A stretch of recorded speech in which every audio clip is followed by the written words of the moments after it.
I put my respect and my pride above a lot of things, and that's what drives me a lot of times is to see when people don't respect me and to see when they don't believe I can do something, when they doubt me, when they talk bad about me. That makes me want to prove people wrong, and that's always what I try to do since a young age. Dealing with an injury is not easy. Of course, the body is put through a lot of stress, but the biggest aspect of coming back from an injury is mentally. And especially in a big club like Panathinaikos, where all the fans and the haters speak a lot, I think mentally was a great challenge for him. Like you saw at points, they were constantly attacking him. All the media's attacking him. Like there was so much outside noise. The noise around, I think it brought too much attention. It was sometimes tough to handle mentally. It was some time where I was asking myself, would I be able to come back from this injury? In that moment, you have to remind him, like, hey, bro, like, don't even read that stuff. Block the DMs, block the whoever it is. Like, bro, we know who you are. We know what you're capable of. We know you're working to get back. Like, leave all that noise at the door because that's all it is. It's just noise. Every time, I run into a comment about how I'm gonna come back and me never being the same player again, and me not being able to impact my team the way I was before, and all these things. I try to block it, but it's everywhere, and at some point I have to see it because it's message that people send me, it's posts that I build tag on, it's major media talking about it. Sometimes I was like, damn, and what if they're right? What if it's true? And then I get myself together and I'm like, no, he can't be right, and he can't be true, and you're gonna prove them wrong, and you're gonna prove yourself wrong for even thinking about doubting yourself. At times when it feels like, the world is on top of you and complaining about, whatever you're doing, and you feel like you're struggling, and the most important thing is the people that genuinely care about you. This is also a big part of the people I have around me who believe in me. Anytime I'm down, they give me their hand and lift me up, and then I can jump from that lift.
I prepare my jersey for Mathias' game, so today is the last night before Mathias' game tomorrow. So I prepare the jersey that I did by myself.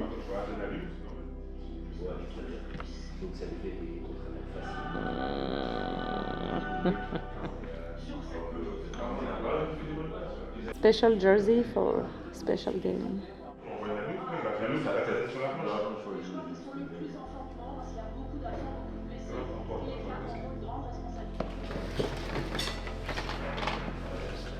This is why I like jewelry, watch. This is how my dad comes stepping and they're gonna ask me, oh, why you like jewelry so much? Look at him, look at him. Look, he got a white shirt, he got everything. He got the rings.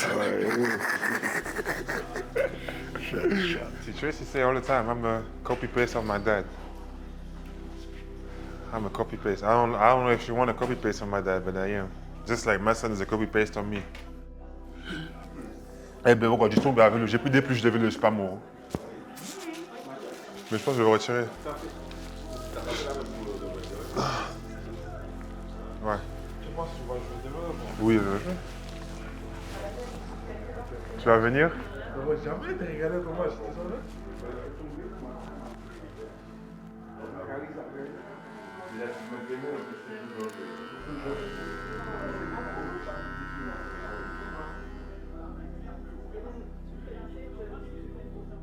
My wife was supposed to do my hair 3 days ago, but she ain't doing it because now she's too busy doing the jersey. So I like the jersey, but I don't like the fact that she couldn't do my hair.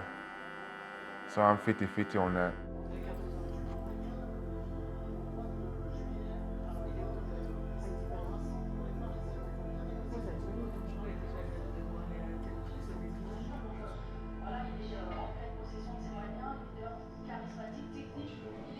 When I was a kid, bro, first day of school, she used to be my uncle cutting my hair, and it was a disaster. Then my big brother learned to cut hair, and he was the savior for the whole family. Till now, he the one who did my dad hair. Till now, he like the family barber. When he learned how to cut hair, and it's him and my big cousin too. But before they knew, when they was also young, it was my uncle doing it. And I can guarantee you, it was a hit or miss. You flip a coin, and you might be the freshest guy in the school, or you might be the guy that's going to be clowned the first week. So it was not always easy, trust me. I went to school with bald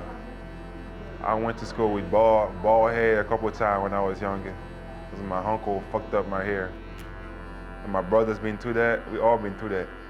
I was asking for fade. My mom was the one deciding. So me, I wanted the little fade. I wanted the little curly hair. I wanted to grow it when I was young, and they cut my hair. I used to have long hair when I was young, and my mom cut it. And that's my revenge on life. I got my dreads now.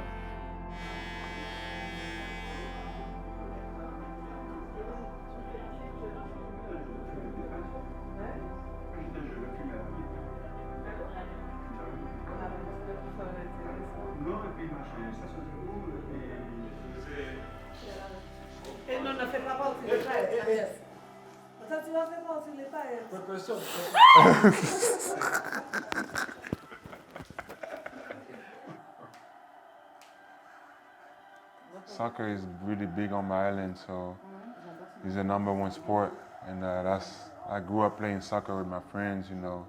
I believe all the kids in my island grew up playing soccer, and my dad is actually a really known player in my island. He was a big goalkeeper. I would say legendary, but I don't want him to get too overexcited. But yeah, he was a really big goalkeeper in my island. Everybody knew him, and like he really grew up putting that into us. The love for soccer, football. I don't like saying soccer, so football. The love for football started with him, my dad, being a goalkeeper, and he really got us into this. He's a PSG fan.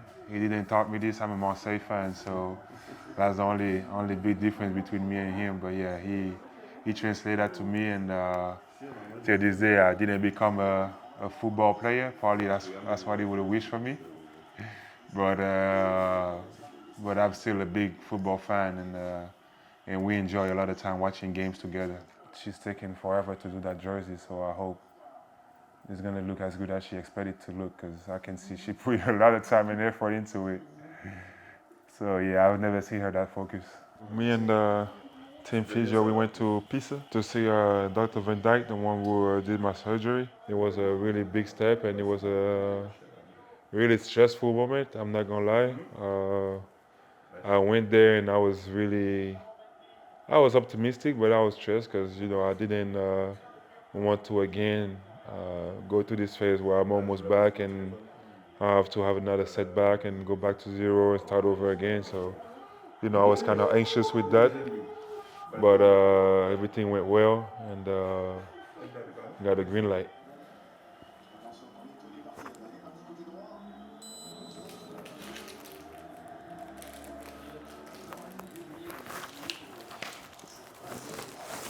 Red light treatment.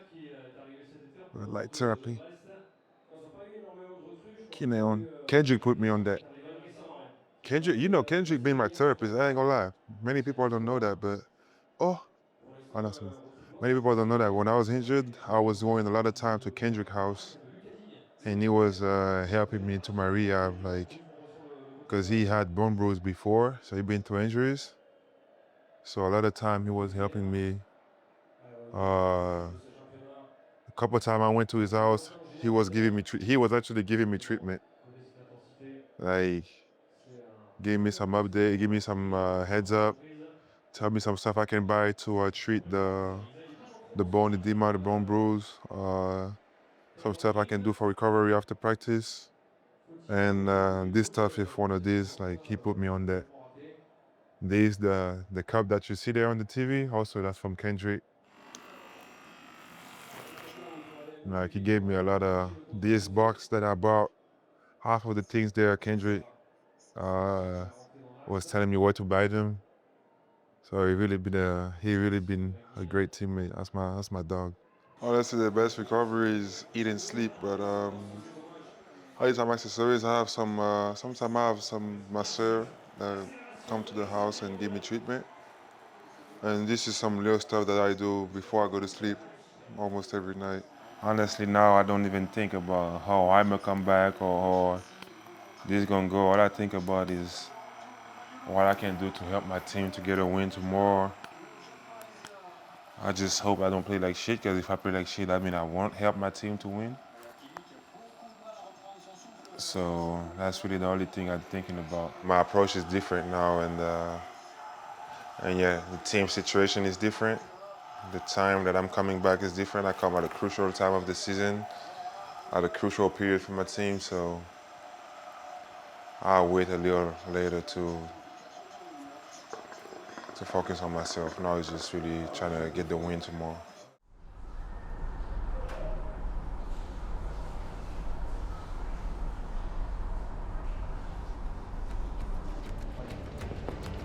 Brazil's cool, man. That's how I really feel. Like, a kid for Brazil's cool. You know, it's a moment I've been waiting on. I'll work my ass off to get here. I've been through a lot of ups and downs, but you know, I finally see some lights at the end of the tunnel.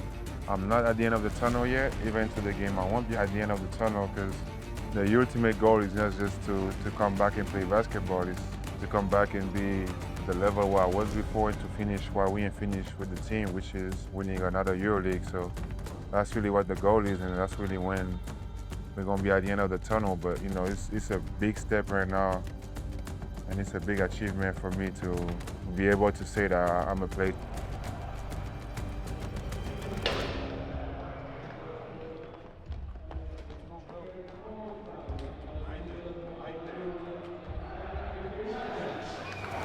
Panathinaikos arrive on the club's first 4-game losing streak in 3 years, but have star centre Mathias Lessort returning tonight. People who play with me or know me that on game days I really have my routines, and I don't want nothing to break them. Like, usually I just follow them, and my teammates know my routines, and you know, we all respect it and we make it work the best way possible. This part of me anyway, the warm-up, I always do the same stuff.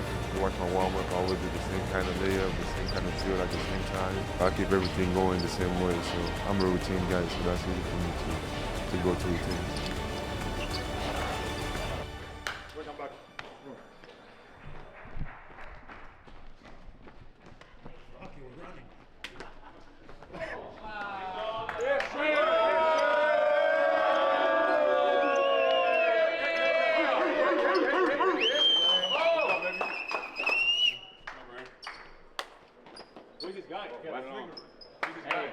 Hey, listen, I got one message.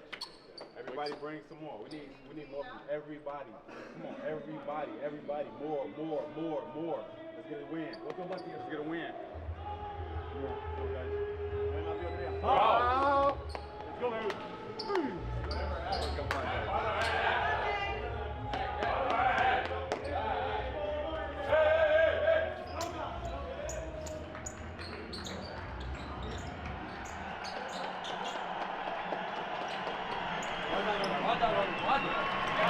And a huge night for Panathinaikos Sports Club. We welcome you to Athens.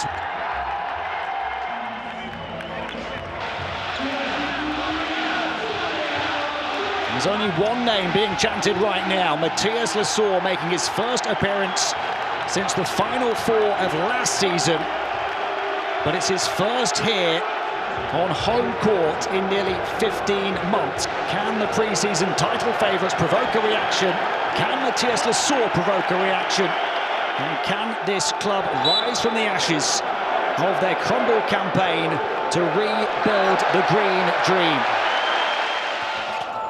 Kendrick Nunn, guarded by Nigel Williams-Goss. And Lessort will go to work, looking to test out his physicality, and that he has waited nearly 15 months for.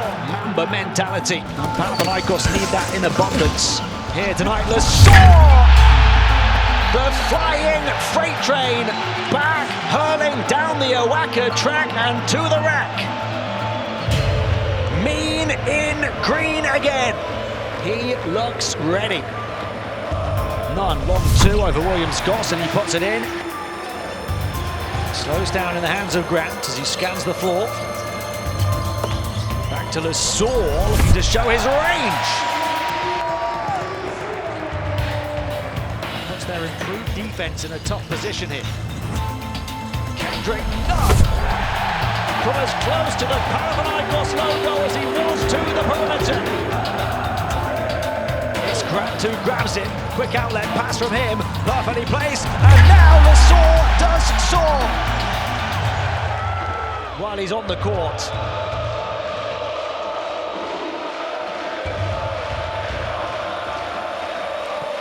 Panathinaikos get the ball back up by 7. Grant looking for Lessort. Juancho locked and loaded and hitting the target.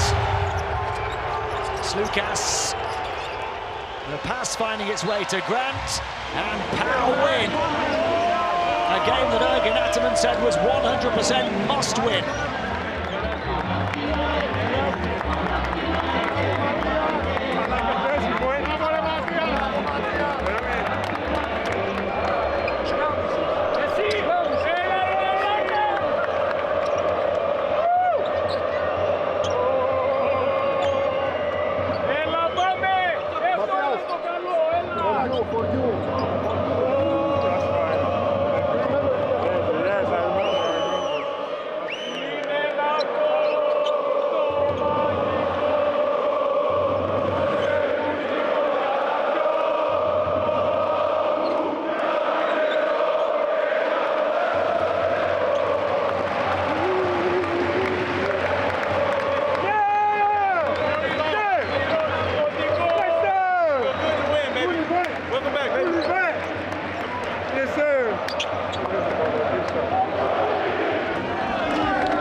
Come here. How happy are you for this guy? Oh, I mean, he's the heart and soul of this team. I mean, we know how much work he put in for this, 1.5 year, and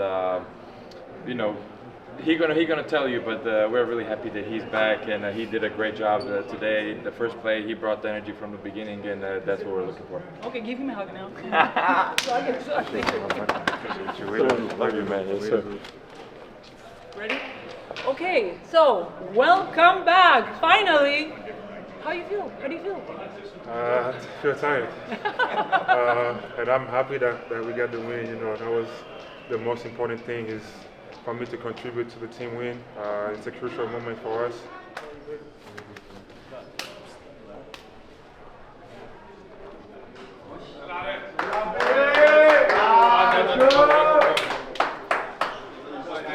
Good shot, Moishito. Good shot, Moishito.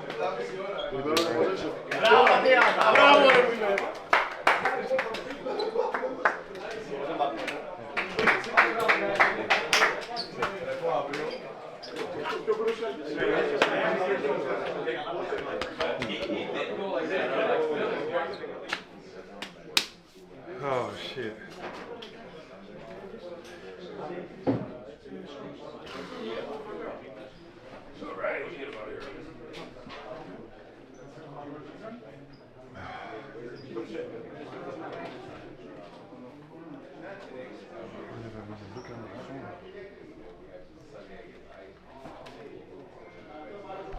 Oh, hell no. Hell no.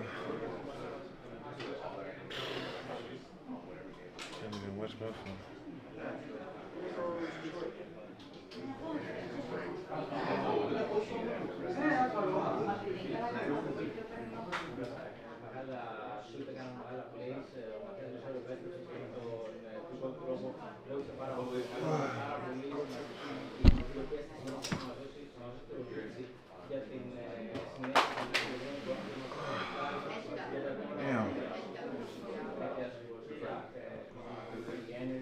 God damn. Oh.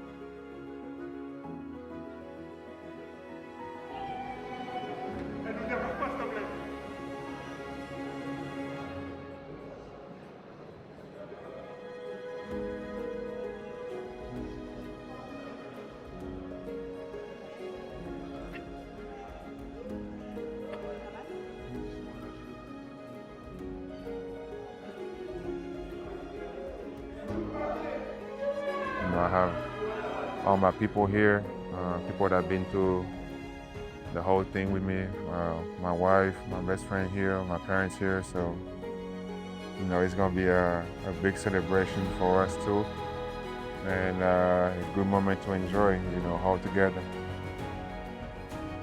Well, I'm lucky to have both my parents today with me, and you know, I grew up in a household with both my parents. You know, it's a blessing. It's a thing that many people don't have a chance to say, and I'm still lucky to have them with me today. And you know, that's a big blessing.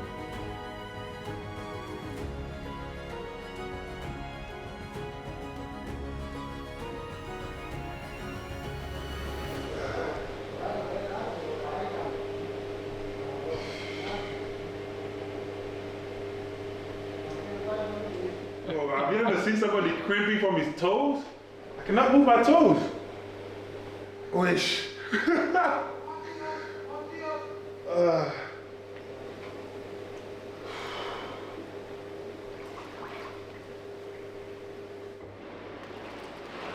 What would I say to myself right after my injury? That's a good question. But I would tell myself to be more patient with that surgery I did, and to make sure I put the right people around me and do everything with the right people. I didn't know anything about injury, about surgery, about none of that. It's the first time in my life I get injured.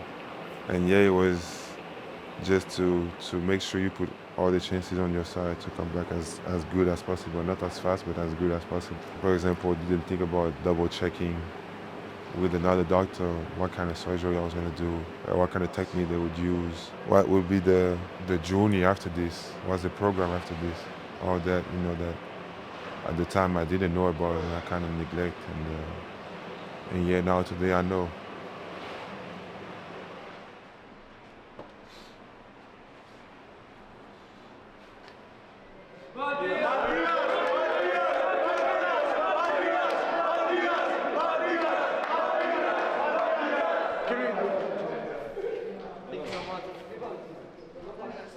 Thank you so much. Mathias. Welcome back. Everyone waiting for you. Thank you, guys. Thank you. Thank you, bro.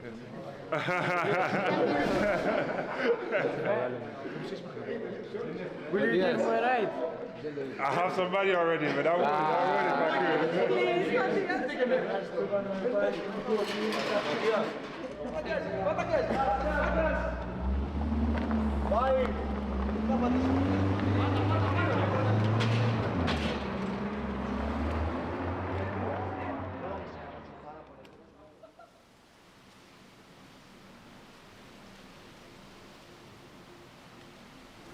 Matson, viens, on fait Blue 42. T'attrapes? Oui. 42.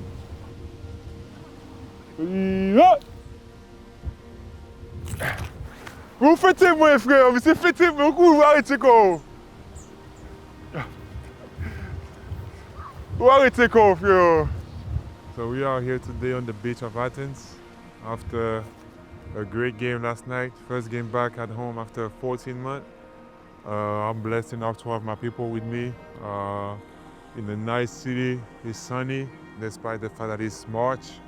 One of the only cities in Europe when you can be in shorts and at the beach in March. So, you know, we're blessed to be here. We can enjoy a little day off after the game from yesterday, and also do some recovery because beach water is really good for recovery. So that's why I went to take a little walk in the water. Traicy, my wife, she also been here for me for many years now. Thanks to her, I'm able to be a dad. That's the best thing that could ever happen to me. You know, everybody see the relationship I have with Matson and how it started with her, putting that into him and putting that into me. Also, this journey now that I'm going through with this injury, she's the main person who was there to hold me down when things was falling apart. She was there to pick the pieces and put them back in place. So, you know, she know what she means to me. She's just a person that's amazing, that's by my side for years.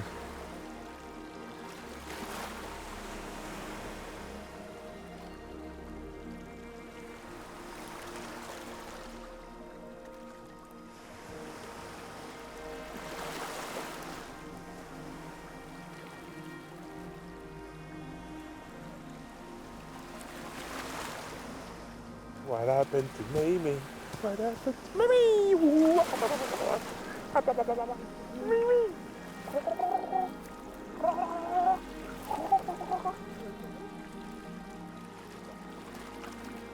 Make me water.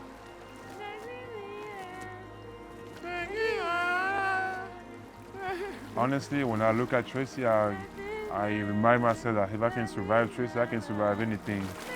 That's what it is, honestly. If I can survive having Traicy every day, I can survive anything, honestly. So that's what she reminds me of. I can go through anything if I can survive her.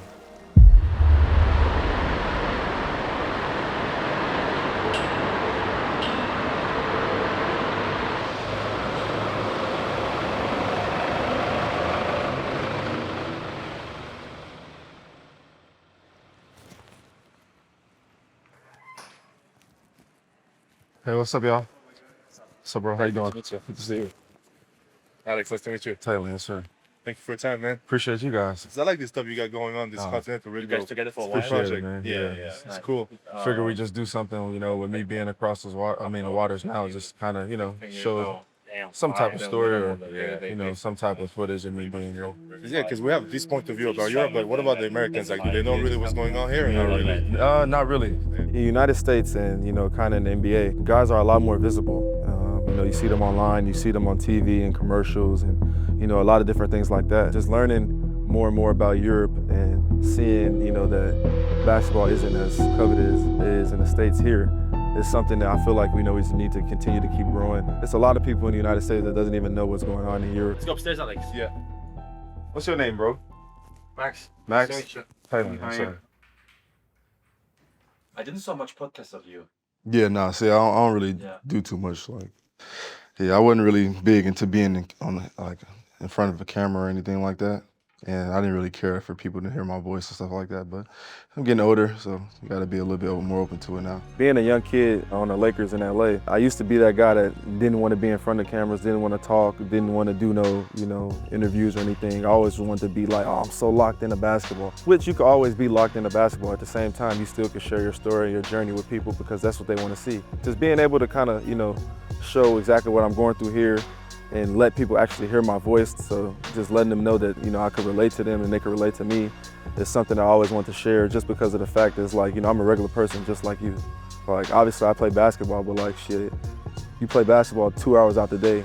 What are you doing for the rest of those 22 hours? Businesswoman, yeah. All right, Mr. Clan, sound okay? Talen, super happy to have you because I believe we can agree that it's a different kind of conversation we'll have out of what we read and what we have on the PDF here. So very excited for this one, bro. And I want to start right away into a different question: is what do we really need to know about the person in front of us today to really understand the player that you are?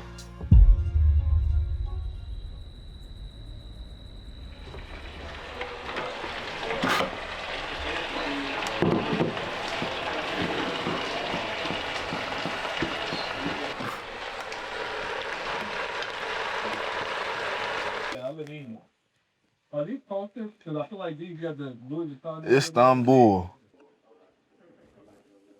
This is, you could tell it's millions of people here. Damn near too many. So when I first got to Istanbul, it was fucking crazy. For it being my first time in Europe, it was a culture shock, honestly. Everybody here doesn't speak, English. That's not saying anything bad about it, but, it's something I'm not used to. So, the time difference was fucked up. Not being able to order food like how it is back home, not having a Turkish card right away or a bank account. It's like you just born again almost. It's like you living in a new life. And then, basketball-wise, it's just like, man, like it's a whole new game you're learning. The rules are different. The ball is different. It's a lot of shit that go into it. When you originally first leave the U.S. for the first time and you in another country and that's finna be your destination for some months, I mean, it's kind of like a shock. In Talen's case, he was in the NBA 5-6 years. I would say Talen's adjustment will really be is just being the culture shock because when it comes to basketball, Talen is stupid talented. So I wasn't really so much worried about him on the court. It was more sort of adjustment and the EuroLeague type of play. Off the court is just the other things you got to worry about, being away from your family, the isolation at times, hearing aggressive coaches that you're not used to. It's just like the overall being in Europe adjustment. Talen's biggest misconception I feel in the NBA was his body. It was always the eye test with Talen. So when he got here, his body was the #1 priority. Talen has that gene where if he's not careful, he can get big. Obviously, he made his decisions and he looked close to another team. What I have to do to, adjust to the EuroLeague, it really don't even start on the basketball court. It's like, I'm starting at home, like, just getting used to, going to sleep at the right time, like passing the eye test, putting the right shit in my body. Starts there. And then, basketball-wise, not saying it like that, but basketball is pretty easy for me. So just, picking up things that the coaches throw out to me, understanding terminology, how they perceive it, and how you're supposed to do it their way and understand it. Just knowing that, I'm playing for a club and a coach that demand excellence is something that helps a lot because you don't have room to fuck up. Some of the habits that Talen has been doing this year that I believe defines him are just coming up with a consistent routine. He's making sure he get his proper amount of sleep every single day. He's got a chef, so he's making sure he's eating the right things. There's been a lot of things that, I've learned over my, professional career and, definitely realizing that nutrition is definitely like, big and super important, piece to that, structure. So I'm just trying to, just do the right things, eating the right things off the court and, just trying to, manage and actually consider what I put in my body, just wanted to treat my body like a $1 million car or something that you kind of like look at it as. So, if you fuel, that $1 million car the right way, it's going to drive very smooth. You might hit a few bumps, but you're going to recover really fast. I just tried to, you know, come into this situation knowing that I wanted to kind of like reset and refocus, you know, my frame and my body as much as I could. Sometimes, you know, it'd be hard. Sometimes you still want to eat your, you know, your normal things that, you know, you might have a little cheat day here and there, but I try to just, you know, stay focused to, you know, make sure that, you know, I'm eating the right things just because, you know, you got to perform at a high level. And just being able to kind of, you know, get to that next level with my body is something I'm still working on. You know, I still feel like I'm a work in progress with everything. I'm just continuing trying to get better, but, you know, I'm just having a chef has definitely helped me. To make it through a long season, you got to be fueled the right way. So I just tried to, you know, come into the season and, you know, get accustomed to Istanbul with, you know, having the right person to, you know, prepare my meals for me. So he's been around and been helping me a lot. He's super funny, so he kind of brings the energy with us throughout the day whenever we need it.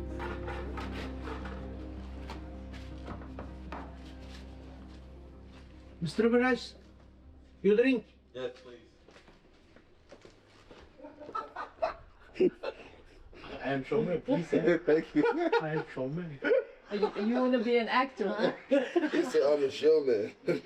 Yeah, it's perfect. They did it the way I wanted. I wanted this a little bit short, which they did it. I wanted the back. Now he was doing when he was in the NBA, bro. Because I think it was like my second year. I was really starting to play around that time. He was doing shit, and I'm like, damn, these motherfuckers in the EuroLeague. Bro, crazy ass shit. Side steps, running hooks. And he was on the team with Katie and Kyrie. So he like, you know what I'm saying? He damn near fit right in with them niggas. Made that jump from the NBA to the EuroLeague and came over here and had a lot of success. Definitely has been a thing that I've always tried to watch closely. You know, seeing guys like Shane, Kendrick, and Mike, you know, come over here and, you know, find their role and carve out a niche for themselves is something that, you know, I look to kind of, you know, come over here and try to, you know, replicate and just make my own. Just seeing them have success here definitely gave me a lot of confidence in myself that I can come over here and do the same thing. It takes time to get to where they've been to and to do the things that they've done, but, you know, always having the confidence in yourself, knowing that you could achieve some of the same things that they did is something that keeps you going as a basketball player. Look at Shane doing all this fucking crying, man. Oh my gosh. Oh yeah. See, that's my first feature on The Crown. Yes, yes, yes, yes. Yes, we love that.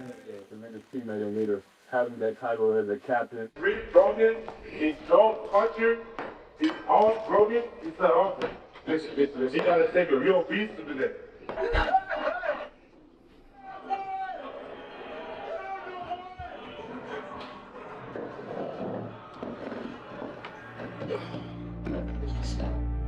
Leading up to the time with me, you know, deciding to actually come over here, I still was kind of like in a little mind fuck, honestly, just because like, I'm like, damn, do I really have to go over here? Like, is my game ready for this level of basketball over here? Like, you know, just trying to decide, you know, there's a lot of uncertainty. I didn't know, you know, if I wanted to move to another country, leave my daughter, my family back at home. You know, I was living with them and been with them for the last few years, and, you know, became a part of my routine. Like, so just leading up to that, I was like, man, like, you know, just thinking about it is like, okay, is my family gonna be okay without me being there? It definitely was just really hard just to kind of, you know, wrap my finger and my head around, you know, actually coming. We're all the way in Europe, which this is something new for me and him, and just being that constant reminder for him that he's not going through it alone. We both have little daughters around the same age, so we kind of going through similar things as far as missing our kids, missing home, missing that comfort.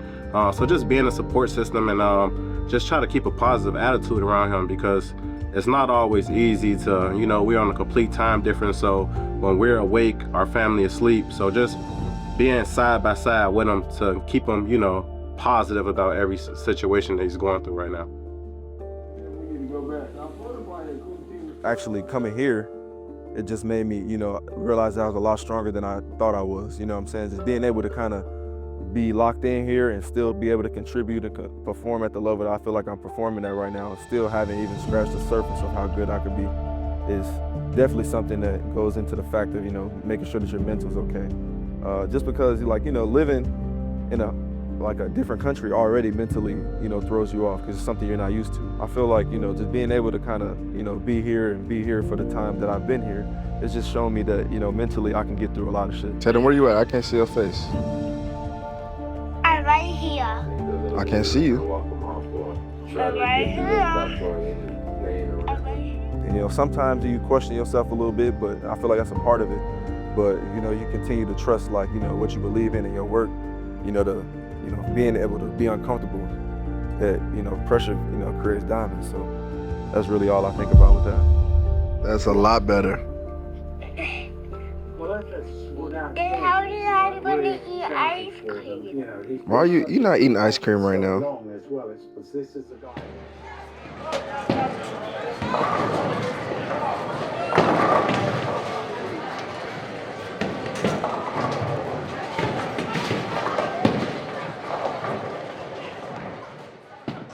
I'm going first. I gotta see what I like.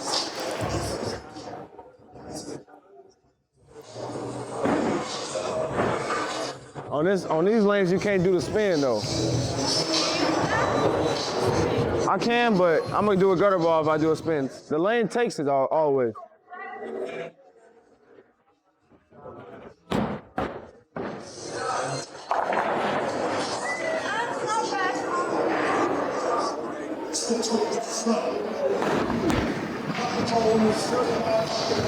What the fuck, man?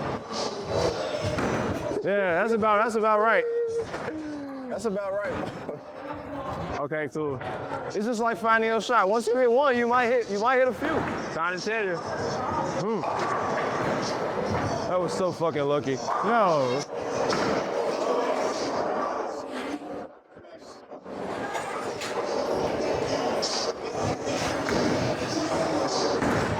One person that, you know, has definitely been very helpful and it's been great to, you know, experience this whole process with is Brandon Boston. Talen and Brandon have a really good relationship, and Brandon has been a huge help for Talen's development as far as his comfort level. Talen and Brandon moms are actually best friends. My mom and his mom, they're really good friends. So, you know, just knowing that they have a bond, it already like almost just, you know, passed down to us. Hey Bryce, hold on. Yes.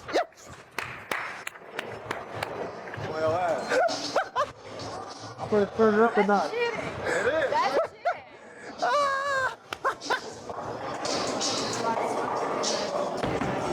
Damn, he gonna hit it too. He hit that. Oh yeah, he in mode.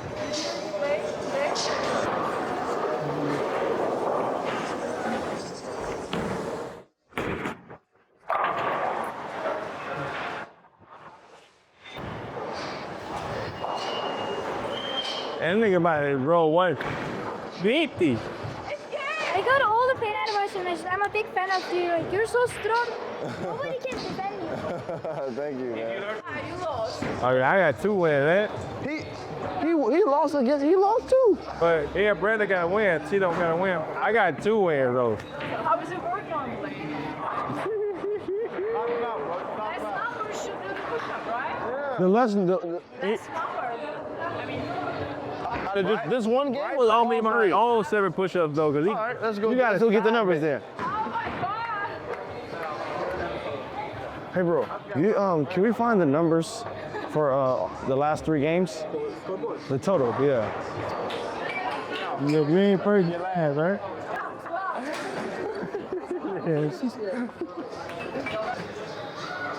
Fuck bowling, play me in 2K.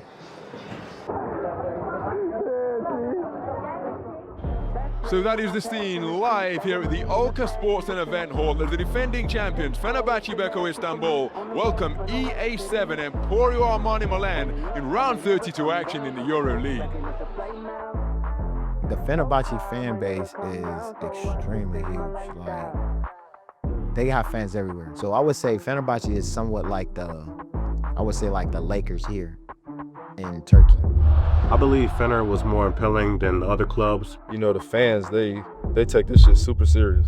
Like, it's do or die, honestly. Oh, number 1. Thank you. Thank you.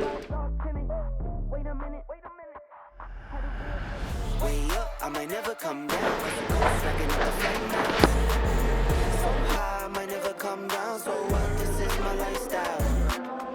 Talen Horton-Tucker This was the last outing for Fenerbahce, a loss against Olympiacos earlier this week on the road in Piraeus, but a career-high total tally on 4 of 7 shooting from downtown, 8 of 10 from the two-point territory is remarkable for Talen Horton-Tucker, all in 27 minutes at Olympiacos.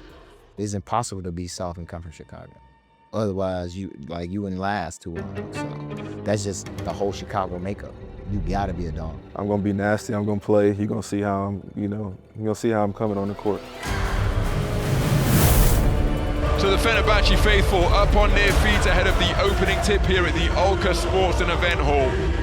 It has been quite a build-up, replete with ceremonies for the return. In terms of EuroLeague games played, you now have sole possession of that spot on the leaderboard. And how about that for a fortuitous shooter's role, Chris Silva.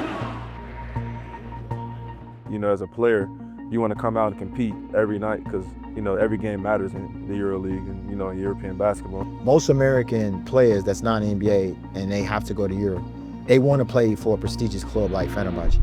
So when you put that jersey on, you got to understand you're being hunted. Not much time to work with after retrieving that loose ball back in his own half. He gets his way into the lane and gets THT. He's like a train. He's like a train, but that can also cross you up, He's just so shifty, strong, and he jumps, and he got used to the game, the European game, real quick. Horton-Tucker weaving his way through traffic and dunking all over. A lot of players, when they come from the US to Europe, they have this adaptation period, right? Where it takes time to get familiar and build yourself within this game. Talen Horton-Tucker was ready coming off the plane. Talen Horton-Tucker canned the 3-ball and he is seeing it. Coming from the NBA, I believe that Talen have handled expectations very well. His biggest thing was just to win as much as possible, and obviously everybody have individual goals. And Talen Horton-Tucker. Fener coming off a triple crown last year.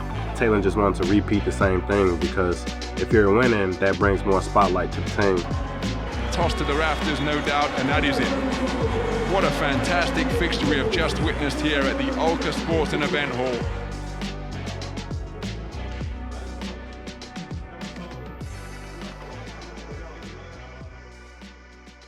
I've been trying to just handle all the expectations the same way I've been handling all the pressure in my life. I went through it kind of early in my NBA career, and it didn't go the way I wanted it to go. So I knew for a fact that if I got another chance at that, no matter where it was, that I was going to try to, do my best and be able to feed off those expectations to get to where I want to be.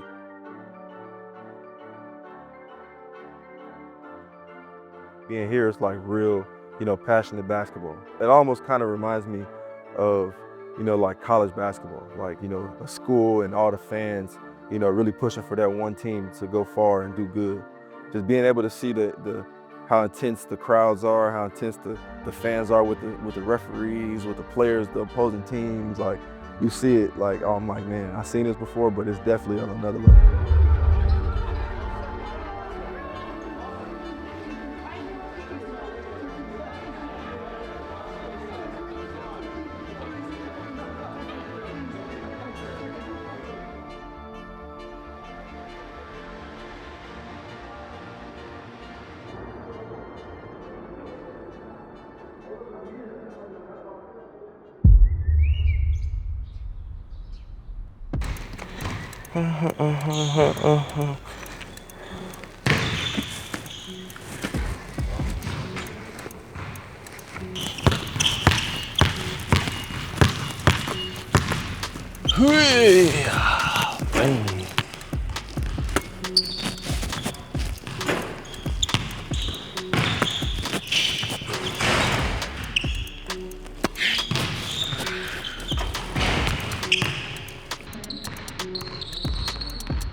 The Time Lords are always late for 3!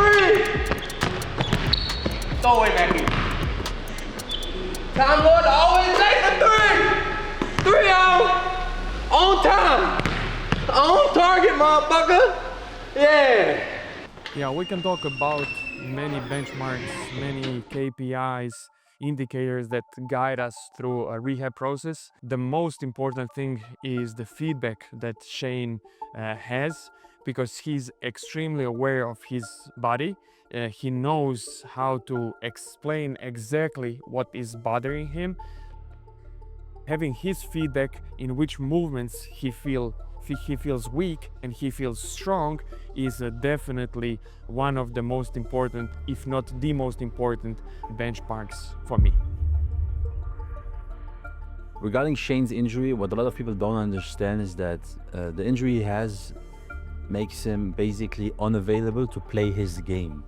So there's no point to put him on the floor to just spot up shots. Shane is a guy that has a very, very high speed, you know, a fluctuation during the game, constantly accelerating, decelerating, you know, change of heights. So it's very, very, very difficult and impossible to be a 33 veteran star point guard and play with this injury. People, they gotta understand that for a player like Shane, the slightest discomfort in the groin area, you cannot play. It's like it's the whole basis of his body, of the game, cannot jump. So people that are saying that he's faking because Zefes is not playing, I'm sure he's a competitor, he wants to play, but he wants to play if he's healthy. And with this injury, no chance. Some people would expect that at the moment, since the team is not performing at the desired level, Shane would be more anxious, more nervous, more impatient, and this is normal for every human being, especially if you're a captain of the team. But I think Shane is well aware of the fact that for this kind of injury and his comeback, he will need time, and he's 100% locked in. I believe that we are on the right track, and hopefully he will rejoin the team very soon. I think him being positive and kind of very, very hardworking at this moment shows everyone that he is trying to get back as soon as possible, but not too soon. Hopefully his comeback will bring something positive to the team so the team can start winning more games, which in this business is crucial. And I know that for all of the players, not only the ownership, but also for the players is critical, because FS is a winning team, and there are always high standards, high expectations, and I think everyone wants to be on that path. See you again. All right, brother.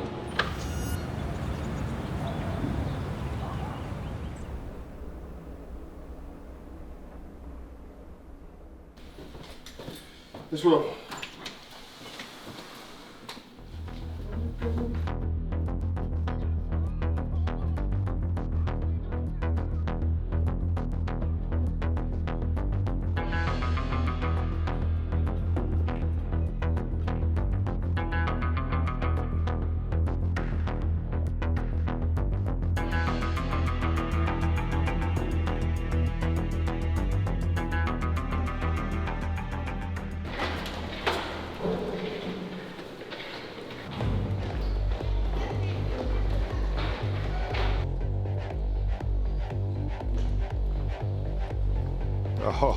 Oh, ladies and gentlemen, and EuroLeague fans, this is in round 37, just one to go after this. And AS Monaco at home tonight, taking on a direct rival for the play-in position in FC Barcelona. Coming off a little bit of a spanking last week, this week actually, against Panathinaikos. Barcelona comes in a little bit wounded here tonight, looking to make up for a difficult game against Pana that was up over 30 points. It's the first game of the last double week of the season. Moved up, under, out to the corner, Clyburn all by himself. He's clutch from there.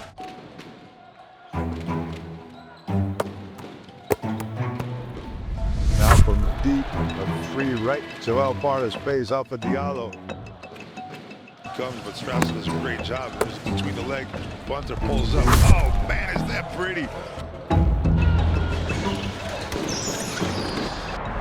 That's a gorgeous looking three-point play. Strassel wants to go right back at it, though. You got one on one side, KP. Mike James now looking to get on the scoreboard from the field, and he does exactly that. He does the same thing. He's already up to 9 points and a couple assists. Not threatening for the triple-double like he did on Wednesday night. There's a steal. Well read defensively. All the way down and throws it.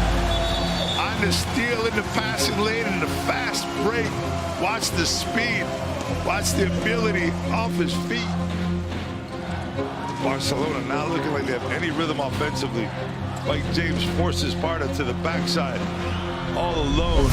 Wide open three. Oh, he had Hernan Gomez. Instead, he goes out to Miles Norris.